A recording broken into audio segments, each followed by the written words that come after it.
Amigos, les habla Luis Velázquez. Les invito a escuchar mi programa Diálogo Internacional por lavisiónradio.net. En este programa podrán escuchar en vivo los análisis de expertos sobre la actualidad mundial, así como sobre los puntos que componen la agenda política global. Diálogo Internacional con Luis Velázquez.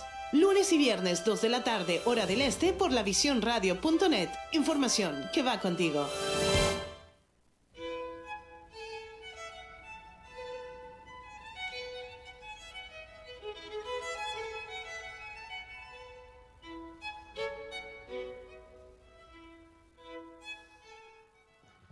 Muy buenas tardes, amigas y amigos de lavisiónradio.net. Les habla Luis Velázquez. Encantado de estar una vez más con ustedes en Diálogo Internacional. En la tarde de hoy tenemos una conversación bien interesante acerca del Tribunal Penal Internacional y para ello hemos invitado, por supuesto, a un experto, al doctor Paciano Padrón, que es abogado de la Universidad Central de Venezuela, es doctor en Derecho, egresado de la Sorbona. Ha sido parlamentario durante 20 años, dirigente político, profesor universitario, autor de numerosos libros.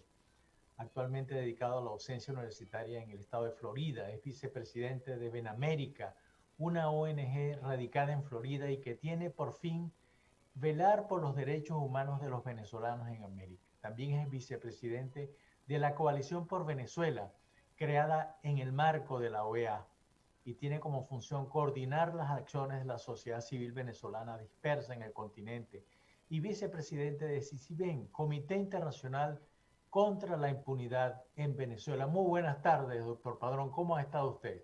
Muy buenas tardes, mi querido amigo Luis Velázquez. Feliz de estar contigo y con toda la gente que te sigue lunes y viernes en este diálogo sobre política internacional. Sobre política internacional. Muchas gracias. Doctor Padrón, en abril pasado hubo una reunión muy importante, creo que es la reunión anual del Tribunal Penal Internacional, y en un momento bastante complicado, no solamente por el tema pandémico, el mundo se complicó con la pandemia, pero era muy importante para nosotros porque ahí se iban a decidir muchas cosas. ¿Qué ha pasado a partir de ahí? Sí, efectivamente, a comienzos de este año, fue más bien En febrero.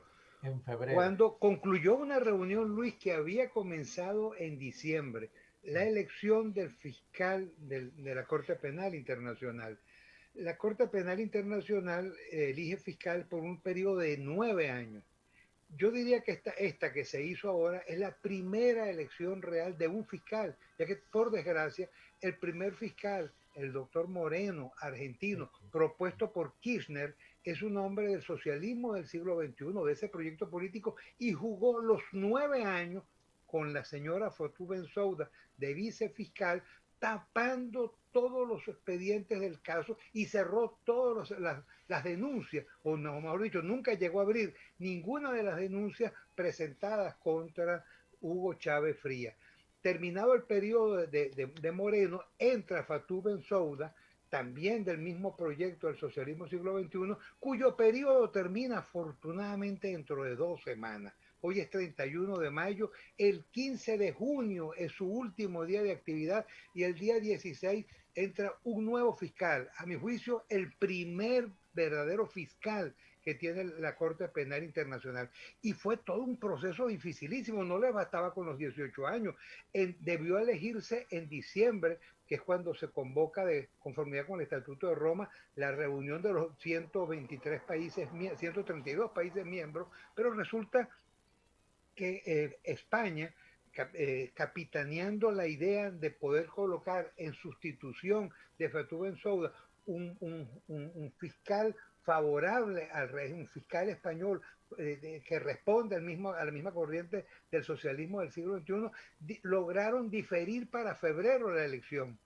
Afortunadamente en febrero, después de haber movido muchas teclas, no fue fácil, hubo un fácil triunfo, cómodo, porque pareciera que los países abrieron los ojos y se dieron cuenta que no podíamos seguir después de 18 años con un fiscal del socialismo del siglo XXI manejando justicia desde la Corte Penal Internacional. Y es cuando sale electo el señor Karim Khan, un inglés de un estupendo prestigio, con una hoja de servicio, que viene a ser secretario general adjunto de Naciones Unidas, que tiene además una experiencia inmensa en materia de justicia penal internacional. Este hombre seguramente que le corresponderá echar una revisión a todo lo que ocurrió en esos 18 años y darle la celeridad que necesita. Tú no te imaginas, Luis, el nerviosismo que esto ha causado, el miedo que esto ha causado en el régimen de Nicolás Maduro. Y no es una exageración, es absolutamente cierto. Y en este caso entonces están haciendo gestos desesperados, ahora lanzándose en contra de la Corte Penal Internacional. Hubo unas declaraciones de la pasada semana de Tyree Williams que Sí, son un verdadero poema en contra de la Corte Penal Internacional y la Fiscalía. Las cosas que dice son muy parecidas a las que nosotros durante 18 años veníamos diciendo, pero con insensateces y por supuesto con hechos jurídicos que nada tienen que ver con el derecho y que dejan muy mal parado a la Fiscalía. Por ejemplo, invocan la disposición 93.10 del Estatuto de Roma, que no es aplicable en absoluto, porque prevé el estatuto que eso solamente opera cuando se trata de estados partes.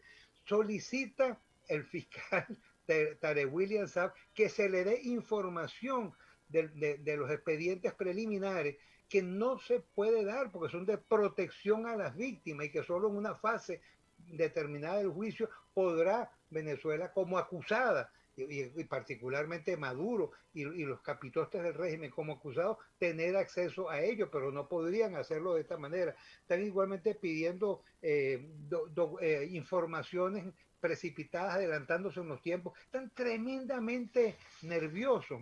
Lo que no nos sorprendió de esas declaraciones del fiscal general de la República fue el tono, porque es un tono del cobarde, es el tono de los criminales cuando se ven arrinconados, que entonces comienzan a dar gritos, ¿no? Están definitivamente arrinconados. Y dentro de las cosas que han estado haciendo, ha sido, por ejemplo, desempolvar la posición del presidente de Argentina, una posición que ha sido condenada por el mundo.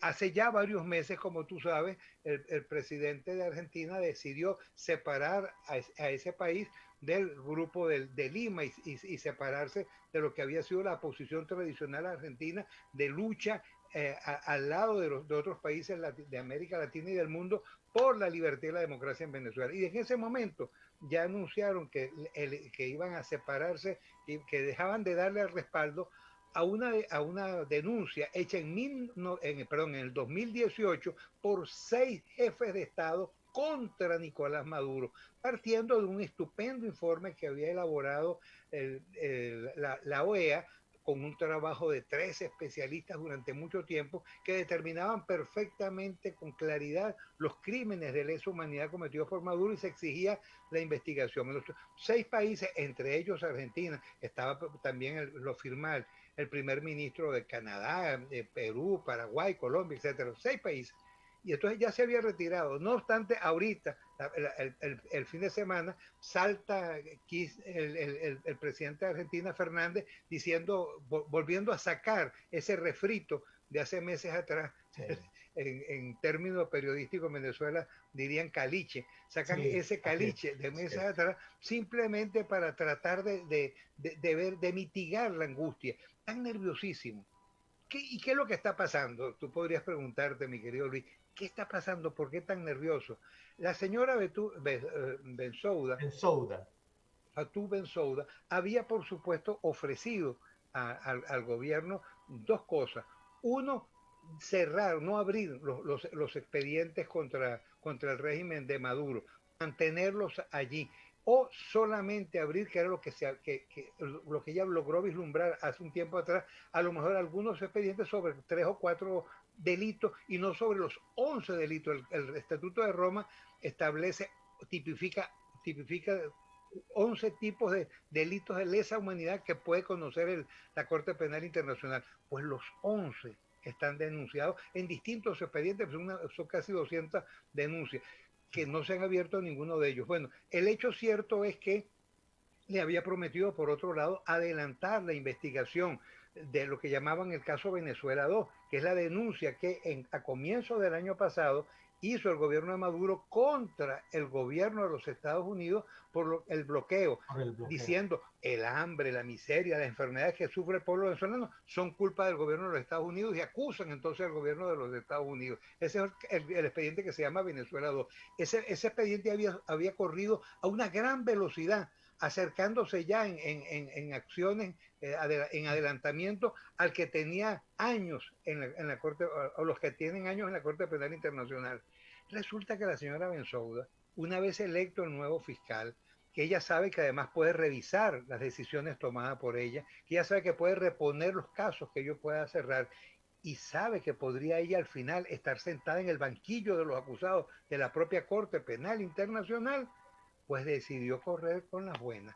Se pactó con el gobierno de Estados Unidos, tenía prohibición de entrada a los Estados Unidos o orden de detención, y ya se arregló su asunto, arregló su jaleo por ahí, y por supuesto, después de haber recibido un dineral, mucho dinero del gobierno de Venezuela, no le está respondiendo. Entonces de ahí los desesperos, 3 ruedas de prensa de la vicepresidenta Rodríguez, 4 acciones ya del fiscal Tarek William Saab, y al final entonces están danadas contra la Corte Penal Internacional, que es simplemente el verse tremendamente angustiados porque la fiscal no le ha respondido.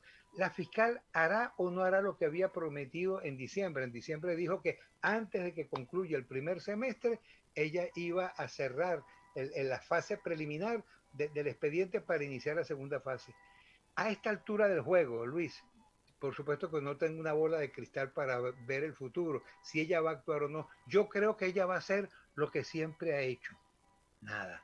Claro. Que va a dejar eso allí, stand-by, para que el nuevo fiscal actúe. Y en todo caso, si actúa, ahí está el nuevo fiscal Karim Khan, quien viene con el machete amolado, preparado a actuar. Doctor Padrón, vamos a una pausa y ya regresamos. Vale.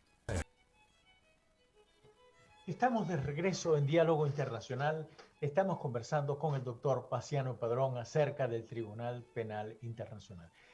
Doctor Paciano, se me ocurre preguntarle lo siguiente, más aún que usted ya lo señaló, pero no hay ninguna posibilidad de que la señora Bensouda, por ejemplo, tome, porque de alguna manera tiene que responder a su benefactor, que es el gobierno de Venezuela, alguna decisión que de alguna manera pudiera establecer otro plazo, que pudiera retrasar eso, que pudiera hacer algo como una forma de pagar los beneficios que recibió del gobierno revolucionario. 1, 2, el nuevo fiscal realmente, al revisar todo lo que se ha hecho, no nos llevará mucho más tiempo, porque ya hemos esperado como demasiado por la justicia.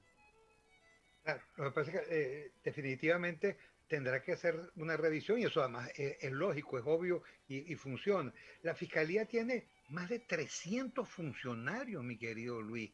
Estamos hablando de un equipo inmenso de profesionales, que estoy seguro que con un ánimo de que las cosas se hagan, eso va a salir muy rápido. Además, los expedientes, muchos de ellos están muy bien montados, habrá algunos que menos, pero hay suficientes elementos ya como para poder proceder en las 200 denuncias que hayan llegado. ¿Que podría ella tomar alguna decisión, dice, como para contrarrestar, como para pagar el beneficio? Si ya lo ha pagado. El dinero que ella recibió de la corrupción durante 18 años han impedido que se tome una decisión, primero contra el presidente Chávez, que ya murió, a quien ya no se le puede juzgar, aun cuando sí quedan, por supuesto, los altos mandos, todos los que trabajaron con él, que serían perfectamente condenables. Pero adicionalmente a eso, está Maduro, que ya lleva 6, 7 años en la presidencia, más allá de las responsabilidades que tenía antes por los otros cargos que desempeñó previos al ser presidente, ahora incluso es presidente usurpador.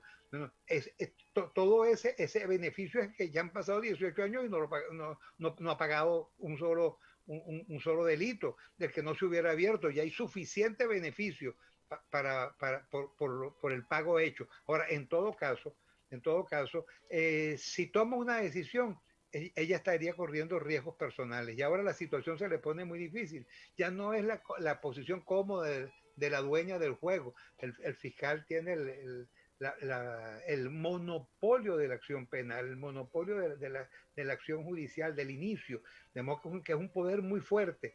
Por eso es que es terrible que no hubiéramos tenido un fiscal hasta ahora, un fiscal en propiedad. Ni el señor Moreno ni la señora Bensouda han trabajado con la honestidad y con la limpieza que se debería. Por primera vez llega alguien en el cual tenemos la esperanza de que actúe de conformidad con la ley. No le estamos pidiendo que condene a nadie, lo que estamos pidiendo es que haga el trabajo que tiene que hacer. Para mí fue muy penoso lo del fiscal Moreno, porque además yo lo conocí a él cuando él estaba un poco más joven, cuando yo viví en Buenos Aires. Era un tipo realmente, un tipo brillante, es un tipo además había sido muy respetado en Argentina y en casi Latinoamérica.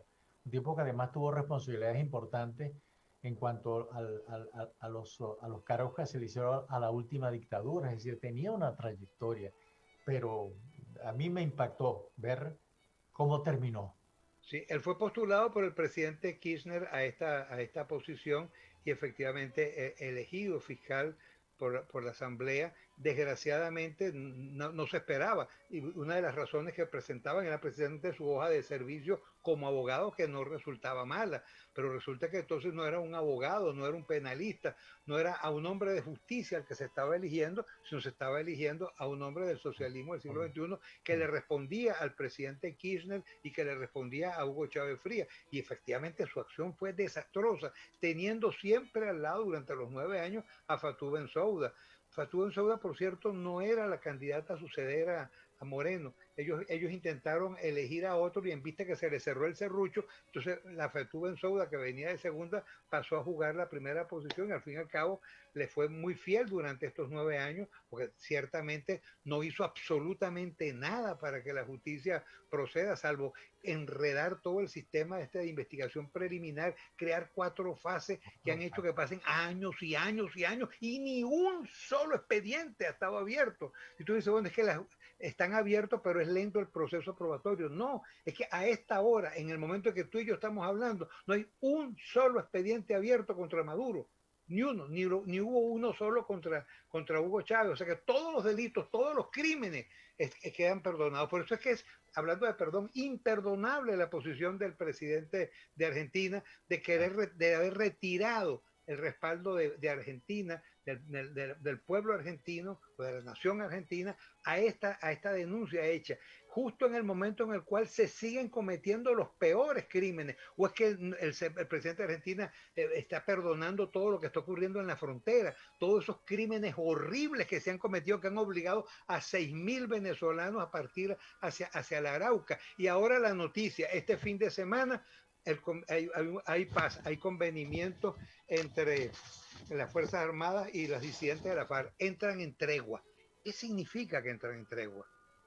Que ganaron la guerra los guerrilleros. Todos, absolutamente todos los caídos son soldados venezolanos. Han matado a la gente nuestra. Les robaron sus bienes y las posesiones a los terratenientes, pequeños terratenientes, propietarios, trabajadores del campo de la región, que tuvieron que huir y escapar. Han matado, heridos, salvado, se han burlado, y ahora ¿qué hace la Fuerza Armada Venezolana? Se repliega, se declara en proceso de tregua, es decir, dejan que la guerrilla colombiana continúe manejando el narcotráfico, porque lo que están es jugando una posesión por el narcotráfico. Recuérdense que no es una guerra del ejército venezolano contra la guerrilla colombiana, sino contra una facción de la FARC, porque el otro grupo de la FARC, el que tiene el sostén y el soporte de Maduro, esos siguen tranquilitos. Y por supuesto sus jefes siguen viviendo en Fuerte Tiuna, en Caracas, protegidos por la Fuerza Armada venezolana. Esto es una verdadera vergüenza lo que ha ocurrido. Y esa tregua, a mí, por supuesto, uno puede decir, bueno, no te alegra la tregua. Bueno, el que no haya gente disparando, evidentemente lo alegra a uno. Ahora, ¿cómo puede sentir alegría de que se haya hecho tregua y que se haya dejado que se permita, o es que se van a salir los guerrilleros del sitio? No, la negociación es simplemente para soltar a los 8 oficiales que ya tienen un mes cumplido en manos de la guerrilla. Hoy Sebastián Abarráez, en su Estupenda columna. escrito, sí, en su columna, dice que efectivamente la orden es retirar las Fuerzas Armadas venezolanas de la zona de guerra y hacer como borrón y cuenta nueva y dejarle a los guerrilleros la posibilidad de que ellos asuman el control de toda esa zona. Lo han mantenido durante estos Sí. 2 meses de enfrentamiento. Todas las bajas fueron del lado venezolano, los muertos, los robos, los incendios, toda la cuenta va en contra de nosotros. Y ahora que le están pidiendo eso. Pero fíjate que además de estos 8 oficiales, en estos días tomaron otros 4, si no recuerdo mal, otros 4 oficiales que estaban trabajando en plan de vacunación. Los tomaron, les robaron las vacunas, los humillaron y obligaron al jefe del comando de la Fuerza Armada a trasladarse desde Guadualito hasta allá, hasta la región, y allí les entregaron los 4. O sea, es una manera de mostrarles quiénes mandan en el patio. Joder. Y ahora entonces los obligan a retirarse, a replegarse, con lo cual todo lo que ocurrió, toda esta humillación, toda esta pérdida de vida ha sido absolutamente inútil, porque siguen otra vez los mismos guerrilleros dominando el territorio, o continúan dominándolo. Perdió la guerra la Fuerza Armada, es nuestro ejército libertador, ahí quedó absolutamente perdido. Ese escenario también está dentro del expediente venezolano allá en el tribunal. No, tú dices el de Apure. Exactamente. No, estamos trabajando en el director general de CICIBEN, del Comité Internacional contra la Impunidad, ya ha estado 3 veces en Arauquita, y estamos montando allí con todo el expediente, los testimonios de las personas. Por cierto, ha habido una estupenda colaboración de las autoridades colombianas y de la Fiscalía del Ministerio Público, y hay grupos de abogados coordinados por Walter Márquez que están haciendo el trabajo. Walter Márquez, por cierto, está hoy en Bogotá, continúa adelantando trabajos que tienen que ver con la cooperación de las autoridades colombianas para montar el expediente completo. Desearíamos que en los primeros días que llegue el señor Caricán, es decir, dentro de 2 semanas, poderle recibir allá con este expediente, que todavía no sabemos si lo vamos en qué manera presentarlo. Si presentarlo como delito de lesa humanidad, porque está perfectamente tipificado, o presentarlo también como delito de guerra. El tribunal, la Corte Penal Internacional, tiene 4 tipos de delitos, además de los de lesa humanidad, y los de lesa humanidad son 11 tipificaciones distintas. Tiene también los delitos de guerra, los delitos de confrontación directa de Estado con Estado, etcétera. Vemos que pudiera ser que de repente fuéramos por esa vía, pero estamos estudiándolo. Lo cierto es que estos crímenes horribles de la frontera también en 2, 3, 4 semanas estarán ya en la Corte Penal Internacional. Lo que pasa es, ¿por qué no vamos ahorita? Porque sería presentar algo sin las pruebas. Es absolutamente indispensable llevar toda la parte testimonial que permita al nuevo fiscal y al tribunal en general poder actuar, poder ir sobre base segura. Estas son las cosas que el gobierno argentino no vio, que el presidente argentino no vio, estos delitos que allí se están cometiendo, o no ve la situación dramática del pueblo venezolano. El mes que ahora termina, 6.000 venezolanos han entrado por el Río Grande a los Estados Unidos. No decía, bueno, los Estados Unidos, la gente, los venezolanos. Las fotografías y los videos son espantoso, particularmente de ese joven que se atribuyó a llevar cargada a una señora mayor y cruzar el Río Grande. Eso es una cosa terrible, ¿no?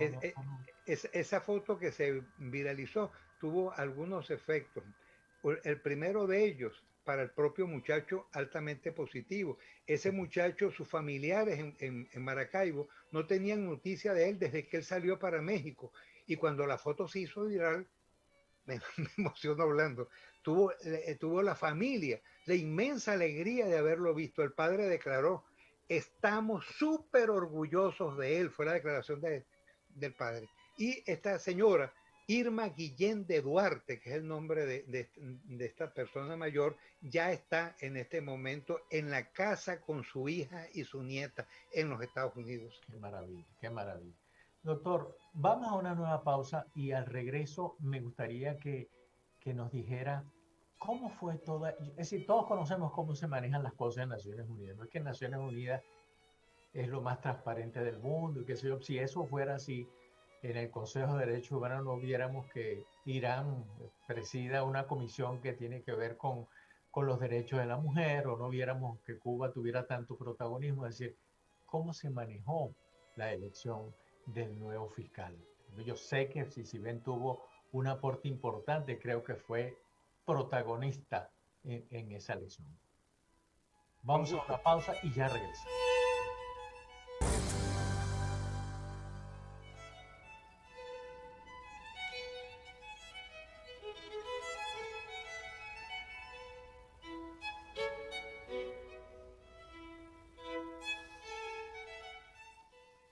Estamos de regreso en Diálogo Internacional. Estamos conversando acerca del Tribunal Penal Internacional con el doctor Paciano Padrón.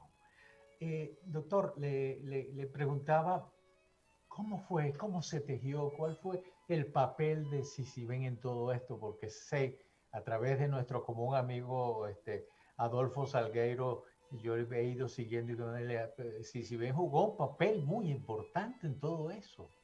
Ciertamente, el Comité Internacional contra la Impunidad en Venezuela se puso como objetivo que hubiese un primer fiscal de la Corte Penal Internacional que realmente pudiéramos llamar fiscal, que no estuviera dentro de una corriente ideológica política favorable al régimen de Maduro ni de ninguna otra, que sea un fiscal lo que corresponde a la altura de ese cargo, de esa magnitud.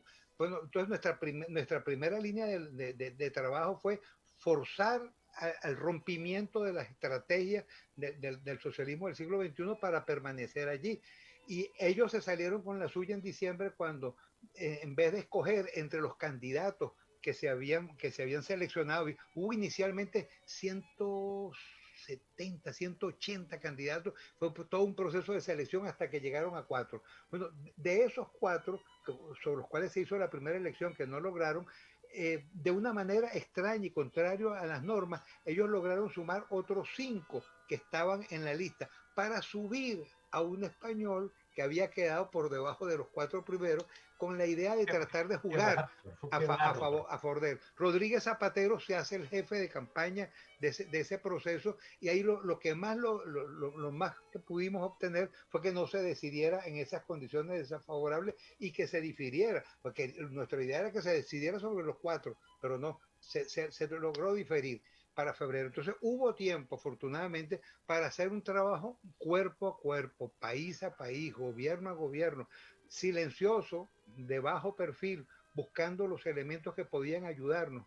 Y el resultado fue realmente sorprendente. Una mayoría muy clara, cercana a los 80 votos, obtuvo el señor Caricam, el inglés, que había sido postulado en principio por la misma gente de Naciones Unidas. Surge de ahí, él es subsecretario de Naciones Unidas y tiene entonces un respaldo inicial fuerte, y eso permitió que efectivamente sumando todos los elementos lográramos ese triunfo para la democracia, para la justicia, y esa nueva derrota para el señor Zapatero, un fracasado que no ha querido sino perjudicar a Venezuela, que es un asalariado del régimen de Nicolás Maduro y que continúa en sus funciones de hacer daño, de perjudicar, de no ayudar para nada a este proceso de encuentro de Venezuela que tiene que acelerarse. Es tiempo, es momento. Este 2021 tiene que ser un año de definición, un año de cambio, un año de empuje. Como que estamos en esa línea, mi querido Luis. Sí, sí. Ahora, cuéntame una cosa, doctor Padrón, cuando yo realmente, por mi trabajo, que he estado tanto tiempo en el servicio exterior y gran parte de eso fue en el área multilateral, que lo conozco muy bien, tanto en Naciones Unidas Nueva York como en Naciones Unidas Ginebra. Sé cómo se manejan las cosas, pero me causó un desagrado tal la nueva posición del gobierno argentino, porque en el fondo, si bien ya se había retirado del Grupo de Lima, como que no se esperaba otra acción, es decir, no se esperaba que las cosas se mantuvieran así, porque uno no puede tapar el sol con un dedo, que eso al fin y al cabo es lo que pretendía hacer el presidente Fernández, digamos, o la vicepresidenta Fernández, en todo caso, Cristina. Entonces, fíjate, Luis, eso ocurrió a comienzos de año y la separación del Grupo de Lima y el retiro de Argentina de la denuncia, ya eso había ocurrido. Lo que ocurre esta semana, hace 3 o 4 días atrás, es que simplemente, por eso te decía, toman ese caliche, toman ese refrito, una noticia que lo fue hace varios meses atrás, la traen otra vez al primer plano y dicen Argentina ha retirado su respaldo. Es una manera de ayudar a Maduro en este momento difícil, cuando las cosas no se sabe qué está pasando en la corte. Es una forma de generar presión también sobre Fatou Bensouda, diciéndole cuídate que ya ahora no eran 6, ahora son 5, se está perdiendo respaldo. Canadá formal, oficialmente ha dado declaraciones, los otros 4 países igualmente han reiterado su respaldo, pero es simplemente un show. Eso, por lo demás, no altera para nada la denuncia. La denuncia sigue exactamente tal como está. Bastaba con que lo hubiera hecho un presidente, un jefe de Estado. Le hicieron 6, quedan 5. Eso no altera para nada, pero es tratar de dar un golpe de opinión. En este desespero toman ese refrito, toman esa noticia que ya no lo es información vieja, y la ponen en primer plano como para tratar de levantar un poquito el nombre de Maduro, que está muy golpeado hoy ante la Corte Penal Internacional. ¿Qué otra acción pueden tomar ellos? ¿Qué está esperando Sisiben? Por preguntárselo de una manera muy directa, y qué está esperando el resto de los venezolanos que estamos, porque todos estamos igual. Es decir, claro, estamos esperando algo muy sencillo, difícil de encontrar, pero es sencillo, que es justicia, nada más y nada menos. Así es. ¿Qué estamos esperando? Que el día 15 se va la señora Fatou Bensouda, el día 16 de este próximo mes, o sea, apenas dentro de 2 semanas, está entrando el jueves 16 el nuevo fiscal Caricam, y ahí sí esperamos un cambio importante. Lo que pueda ocurrir en estos días con la señora Fatou Bensouda no tiene ya ninguna importancia. Sea lo que sea que decida, es revisable por Caricam si cierra expediente, si abre parcialmente solo sobre algunos delitos y sobre otros no. Lo que han pretendido es hacer ver, porque es que era el compromiso de la señora Fatou Bensouda, que fue osada, era de hacer ver que efectivamente en Venezuela sí hay justicia, y probado que en Venezuela hay justicia, entonces ya no se abren los expedientes contra el régimen de Maduro. Recuerda que la justicia universal es una justicia supletoria, complementaria. Cuando no hay justicia en un país, entonces entran los organismos internacionales a suplir esa falta de justicia. Es eso lo que lleva al fiscal general de la República a sorprendernos hace quizás unas 4 semanas atrás con unas declaraciones que la gente no podía entender, cuando nos dice que el capitán Acosta Arévalo no fue, ¿cómo se llama?, muerto accidentalmente, que efectivamente fue asesinado, previamente torturado y luego asesinado, y culpa Tarek William Saab a 2 policías.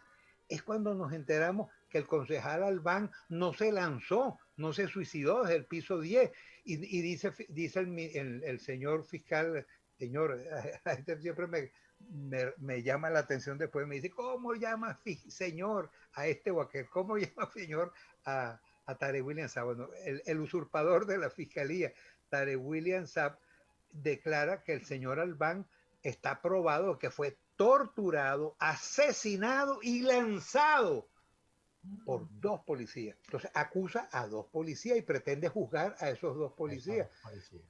¿Quién mandó a poner preso a Albán? ¿Por qué está preso Albán? ¿Por qué torturan a Albán? Nada de eso. Nada de mirar hacia arriba. Y señala cómo el muchacho Pernalete lo matan con un bombazo que le dan en el pecho y le parten el corazón. Y entonces responsabiliza al presidente Maduro. No, los responsables son 12 guardias nacionales. Entonces, ahora se están enjuiciando en Venezuela a 2 policías por la muerte de Albán, 2 policías por la muerte del capitán Arévalo, y 12 guardias nacionales por el asesinato. Entonces, estás mirando para abajo. ¿Qué es lo que están haciendo? Tapando a los gordos, que no miren, entonces, porque estamos hablando de asesinatos que llamaron la atención mucho del mundo. Entonces, para lavarle la cara al gobierno, dicen, aquí hay justicia. Y si hay justicia, ¿procede la justicia internacional? No. Entonces mantén eso cerrado. Ellos hicieron lo que Fatou Bensouda les había recomendado en su expediente, lo realizan tarde, y la Fatou Bensouda le dice, no, tarde para allá, pajarito, ya a esta hora no podemos hacer eso. Este es el conflicto. Ahora, ¿hasta dónde pueden llegar en estas 2 semanas? No lo sé. Nosotros, por supuesto, nos hemos paseado por todos los escenarios que tú te puedas imaginar, pero no tiene sentido llenar a nuestros amigos con suposiciones. Lo que sí le puedo decir es que hay esperanza. Sí. Hay un 16 de junio, dentro de 2 semanas, en las cuales comenzará a tener la Fiscalía de la Corte Penal Internacional un hombre probo, un hombre capaz, un hombre comprometido con la justicia. Sí. Y la otra cosa que están haciendo es que Maduro decidió borrar a los centros de tortura que tenía en el país. ¿Cómo es posible que uno... ¿Cómo se puede hacer eso? Porque ya las torturas ya se cometieron, sí, y se siguen cometiendo. Entonces, no es fácil eso. Pero... Como compromiso estaba también Luis. Ajá. Sí. Te decía, hay un desfase en la conexión que no me permitió escucharte. Dime, por favor, lo último que dijiste. No, es que la última medida de Maduro es suspender todos los centros de tortura, pero o sea, está reconociendo además cuando dice suspender los centros de tortura, o sea que efectivamente estaba torturando.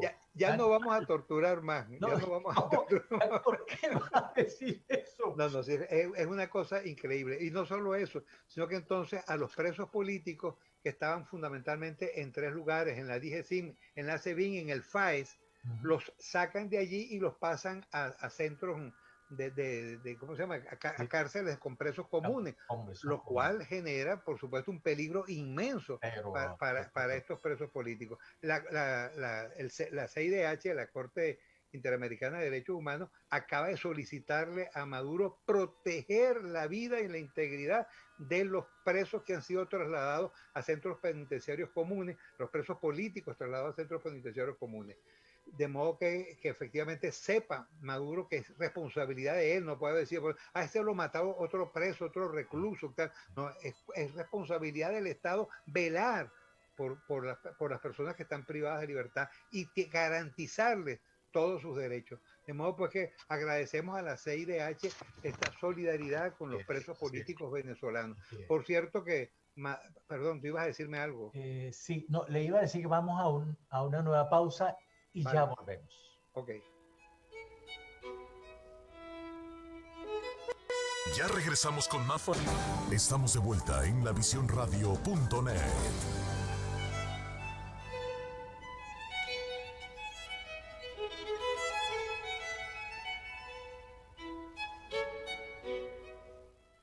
Estamos de regreso en Diálogo Internacional. Estamos conversando con el doctor Paciano Padrón acerca del Tribunal Penal Internacional. Antes de que continúe con la idea que estaba desarrollando cuando fuimos a la pausa, yo quisiera dejarle esta pregunta. Una vez que las cosas hayan evolucionado, el nuevo fiscal tome posesión, se vayan resolviendo los casos, particularmente el nuestro, porque no hay nadie normal que no espere una solución pronta, rápida y efectiva al caso de Venezuela. ¿Cómo piensan, cómo está pensando usted y si ven que debería hacerse, que debería conformarse o modificarse dentro del Tribunal Penal? Porque es evidente que hay unos espacios grises que hay que de alguna manera llenarlo para no permitir que esos fiscales vuelvan a tener esos devaneos tan injustos, porque se trata nada más y nada menos que de la justicia. Y como dice usted, la justicia supletoria que es el Tribunal Penal. Claro, por supuesto que esperamos que haya un cambio definitivo en la orientación de la Fiscalía y de la manera en la cual se ha venido realizando en los últimos 18 años o en los 18 años de la vida útil de la Corte Penal Internacional. Que efectivamente, si bien, digamos, formalmente había comenzado, teóricamente había comenzado antes, pues es solo a partir de la designación de los fiscales y de la complementación del tribunal cuando comienza su trabajo. ¿Qué cosas habría que hacer? por supuesto que habría que establecer mecanismos para impedir nuevamente una elección manipulada, como se pretendía hacer en esta oportunidad. Lo logramos, mira, fue casi que un factor de suerte. Dios, que al fin y al cabo también es un hombre justo, es un ser justo, es el ser justo por excelencia, el que logra inspirar para que efectivamente la elección se produzca en otros términos distintos a los planteados inicialmente. Y por cierto, cada elección el candidato de Zapatero obtuvo menos votos. ¿Sabes? En la última vuelta tuvo apenas 5 votos. Es una cosa verdaderamente vergonzosa, una catástrofe, digamos, desde el punto de vista político para el gobierno español y para Zapatero y, por supuesto, para ese llamado socialismo del siglo XXI. Ahora, estas cosas fundamentalmente van a ocurrir en el momento en que las instituciones operen apegadas a sus normas y no a los intereses políticos. Ojalá que efectivamente los magistrados elegidos hagan la tarea que les corresponde. Quisiera verlos, quisiera verlos en acción, porque hasta ahora el juego ha estado, en el caso de Venezuela, todo circunscrito a la fiscalía, porque nunca se ha abierto un expediente, en consecuencia, digamos, no ha llegado formalmente al tribunal, a sala para entrar al proceso formal, al juicio. Todo está en fase preliminar. Como que es ahora cuando vamos a ver cómo las cosas van a ocurrir. Allí habrá nuevos casos, muchísimos nuevos casos adicionales. Eso podría perturbar o de alguna manera entrabar la investigación. Pues sí, cada caso pues, va a requerir una atención y de alguna manera genera un retraso, pero igual la justicia va avanzando. El hecho de que se sancione y se determine se dicte una determinada sentencia por unos casos no significa que no se pueda para esos mismos funcionarios abrir otros casos distintos, ya no los mismos, pero son los mismos personajes los que van a estar involucrados. Y supongo que CARICAM tendrá que hacer esto, en un momento determinado cerrar y decir, bueno, avanzamos con este paquete de casos y los otros, si hay otros, que los habrá, pues que lleguen después. Nosotros estamos empeñados en que el caso de Apure, por lo brutal, por lo dantesco, por lo que significa la entrega del país, entre en este paquete y por eso estamos trabajando muy seriamente y estamos, no te imaginas con cuánto orgullo con nuestro director general, con Walter Márquez, un hombre que estaba entregado toda su vida a la justicia. Lo conocí en el Congreso, por cierto, en bandas opuestas, políticas opuestas, y nos conocimos, digamos, en la lucha por la justicia y siempre nos entendimos bien. Siempre hubo el encuentro porque el buscar la justicia, el buscar sancionar a los delincuentes, fueran de la banda que fueran, nos llevó a mantenernos siempre juntos. Y estoy feliz de que estemos trabajando ahora también juntos. Una persona con una fortaleza, pero impresionante, ¿no? Impresionante. Impresionante. Hay que ver las películas, los videos que tenemos montados en una curierita con su silla de ruedas, en unas cositas absolutamente inestables, y allí va con una enorme valentía y con una gran disposición y corriendo todos los riesgos. Por supuesto. Cuando usted habla de si Dios quiera, cuando el nuevo fiscal retome la fiscalía, cuando le toca decidir, cuando haya una decisión, una condena, ¿qué es lo que viene después? ¿Qué debemos esperar nosotros? Dígale al público qué es lo que nos va, una vez que se tome una decisión, que haya una condena en firme, ¿qué va a pasar con Maduro? Que yo más bien le digo, y en la radio me perdonan, entonces yo siempre digo, con Alí Baba y los 40 ladrones. Así es. Ahora, fíjate, no llegaremos, por supuesto, a una sentencia con Maduro presidente. Espero, porque yo aspiro que antes se dé la salida. Lo del juicio de Maduro va a marchar rápido ahora. Eso tiene lapsos, tiene tiempo. Eso no va a ser en cuestión de 5 meses. No tendremos sentencia este año 21. Veo muy difícil, a no ser que de repente se tomen medidas cautelares, porque los expedientes están muy bien formados. Y si tú tienes al frente de la fiscalía un hombre que tome decisiones y que actúe, podría tomar medidas cautelares que impliquen la necesidad de que Maduro se presente a la justicia. Lo va a hacer. Los temores son inmensos porque está siendo buscado por muchísimas digamos, autoridades en el mundo. Está la Interpol dispuesta a funcionar. Hay gente que efectivamente daría cualquier cosa por ponerle la mano encima. El miedo es muy grande, tienen muchísimo temor. Es la hora de la justicia y la justicia debe privar. Hay que ver lo que significa un pueblo que durante más de 20 años ha estado sometido a este proceso de ver destruir toda la república, toda la nación, todas las instituciones. Es una pérdida de identidad, de destrucción nacional. Hoy la tarea que nos corresponde es la reconstrucción, parar el proceso de desboronamiento de Venezuela, porque no es otra cosa, y ese desboronamiento no es solo el desprendimiento de su gente, de su capital humano, de más de 6 millones de nosotros esparcidos por el mundo, sino aún más que eso, es el derrumbe de la institucionalidad, de la justicia, del parlamento, de la dignidad del funcionario. Todo se ha venido abajo, la economía, la moneda. Sí. Ay, Dios No, mío. eso es espantoso, es espantoso. 3 millones y tantos bolívares por un dólar.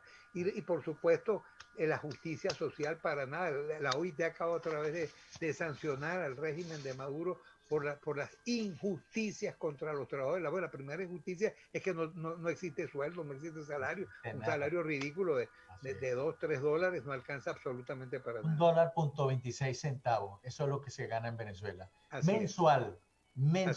Eso es grave. Pero quizás una cosa mucho más grave es el hecho de que Maduro todavía no tenga una campaña de vacunación contra el coronavirus. Y los 25 millones de personas que quedan en Venezuela no saben qué van a hacer y están a la deriva, y hay gente que está contagiada, pero de una manera incontrolable. Existe un mal programa electoral, pero ahí está un programa que acaba de elaborar el CNE y que van tratando de llevar a los golpes. Pero no existe un programa de vacunación, no existe un plan de vacunación. Y si algo está claro en este momento es que el plan de vacunación es un plan de control social, es controlar al pueblo a través de ellos. El hecho de que se está establecido de la patria, generando un hecho sin precedentes, Luis, en el mundo. Venezuela es el país que tiene el mayor número de médicos, de enfermeras, de camilleros, de personal de salud absolutamente enfermo. El sábado moría la doctora Wendy García, una mujer de 44 años en el Zulia, víctima de COVID. Es especialista en emergenciología en el Hospital Universitario de Maracaibo. Pero este mismo fin de semana, el viernes, allí mismo murió la enfermera Daisy Martínez, una oftalmóloga y un neurólogo en el solo estado Zulia. Y este mentiroso de Maduro sigue hablando de 14, 15 muertos por día. El viernes reportó 14 muertos, el sábado 16, dijo el informe que ayer había habido 19 muertos. Cuando sabemos que son centenares los que mueren cada día, centenares. El jueves de la semana pasada, que él dijo que habían muerto 14, yo conocía a 5 de ellos. Por cierto, los 5 médicos. Pueden imaginar cómo podía haber solo 14 muertos, de los cuales había 5 médicos. Eso es absolutamente absurdo. O sea, es mentira, una mentira tras mentira. Es un gobierno, es un régimen que no hace sino burlarse de la gente, burlarse de la salud, y que todo el plan es mantener a la gente en zozobra. El mismo hecho de que no hay un plan de vacunación es una manera de control social, Luis. Eso no es que son tan brutos, tan incapaces que no logran montar un sistema. Es la mejor manera de mantener a la gente, dándole el platico de comida, pidiéndole que se arrodillen acá para darles la vacunita, para salvarles la vida. Representen el carnet de la patria para poder... Es absolutamente injusto. Si solo este elemento que tú has aportado en última hora, lo que tiene que ver con la salud, ya ese solo elemento sería suficiente para llevar a la silla de los acusados ante la Corte Penal Internacional. Hay que tomar ejemplo de Brasil, que sí lo está haciendo con Bolsonaro. Doctor Padrón, yo le agradezco mucho el tiempo que me ha dedicado en este programa. Fue una conversación realmente rica en conocimiento, y por lo menos nos deja a usted el sabor de la esperanza de que las cosas vayan por el camino que debieron haber ido hace 18 años. Así es, mi querido Luis. Habrá justicia en La Haya, que haya justicia en La Haya. Ese es el objetivo y lo vamos a lograr. Así es. Amén. Muchas gracias, doctor Padrón. Alexia, como siempre, mil gracias. No puedo decir otra cosa. 2000 gracias no te puedo decir. Mil gracias por el apoyo. Con gusto, como siempre. Y un fuerte abrazo. Gracias a la audiencia. Y bueno, vamos a seguir conversando. El viernes próximo tendremos otro programa también muy interesante como el que hemos tenido hoy. Muy buenas tardes, doctor Padrón. Gracias. Mil gracias de nuevo. A ti.